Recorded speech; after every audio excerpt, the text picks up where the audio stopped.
Đây là Thành, anh ta đang cố gắng liên lạc với Giang, một người bạn thân lâu năm của anh sau khi hai người cãi nhau. Giang giận Thành và không thèm nói chuyện với Thành nữa. Thành nhắn tin gọi điện thoại cho Giang để xin lỗi Giang vì hiểu nhầm nhưng điều không được. Sau nhiều lần như vậy, Thành kết luận là Giang, người bạn thân của mình, không còn muốn liên lạc với mình nữa vì giận mình. Vì thế, Thành cảm thấy rất buồn và cũng giận Giang. Thành giận Giang chỉ vì một việc nhỏ mà đánh mất tình bạn lâu năm và ngừng liên lạc với Giang. Vài tháng sau, Thành vô tình gặp Giang trên đường. Thành cố gắng tránh gặp Giang, nhưng khi Giang thấy Thành, Giang hỏi thăm Thành và nói cho Thành biết là điện thoại của mình bị mất, chưa mua được điện thoại mới nên không biết Thành đã nhắn tin và gọi điện nhiều lần cho mình. Bây giờ Thành mới nhận ra là Giang không hề giận mình, nhưng chỉ vì mất điện thoại nên không liên lạc được. Thành đang mắc một lỗi suy nghĩ tên là confirmation bias, tạm dịch là thiên kiến xác nhận, tức là xu hướng quan trọng hóa những điều, xác nhận những gì mình tin là đúng. Như trong tình huống trên, Thành nghĩ là Giang giận mình và xem việc Giang không trả lời tin nhắn và cuộc gọi của mình như thể là Giang không còn muốn làm bạn với mình nữa. Và Thành không biết là do Giang bị mất điện thoại. Vậy thì làm thế nào để tránh lỗi suy nghĩ này? Trước hết bạn phải nhận biết được xu hướng thiên vị này. Khi quyết định làm một việc gì đó, ví dụ như mua máy tính, không chỉ tìm hiểu thông tin máy tính tốt và nên mua mà cũng phải hiểu rõ những nhược điểm của máy tính đó. Nói cách khác, hãy cố tình tìm những thông tin trái ngược lại với những điều bạn tin là đúng. Và sau khi Thành và Giang làm lành lại với nhau, để ăn mừng sự kiện này, Thành muốn rủ Giang đi rạp chiếu phim vì Thành biết sắp tới có một bộ phim nghe nói rất hay. Và tới ngày ra mắt bộ phim này, Thành và Giang đến rạp chiếu để mua vé.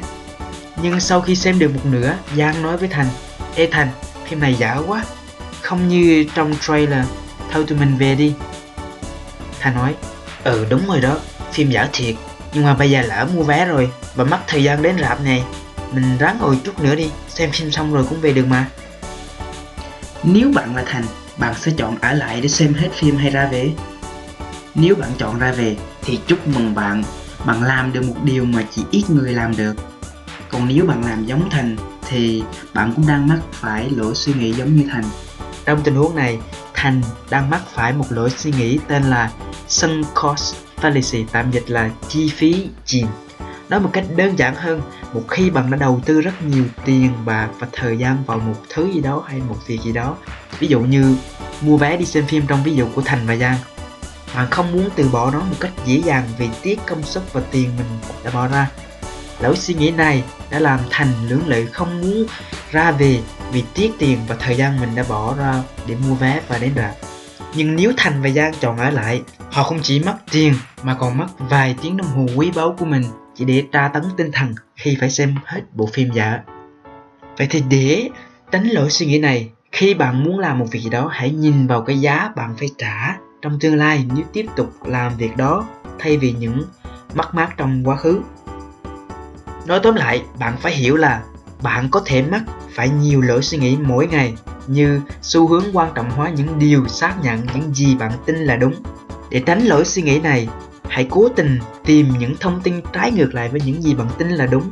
Hiểu rõ nhược điểm của máy tính bạn muốn mua thay vì chỉ biết về những ưu điểm của máy tính đó.